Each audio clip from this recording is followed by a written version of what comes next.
Yes, good day to all of you. So the problem here was taken from ECE board November 1993. So the arc of a sector is 9 units and its radius is 3 units. What is the area of the sector in square units? So this is the diagram. This is the radius 3. So the arc of the sector is, this one is 9.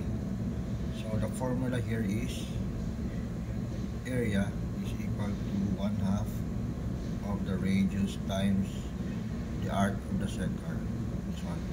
So that will be 0.5 times the radius, which is 3 times 9. So that will be 9 times 3 times 0.5. So that will be 13.5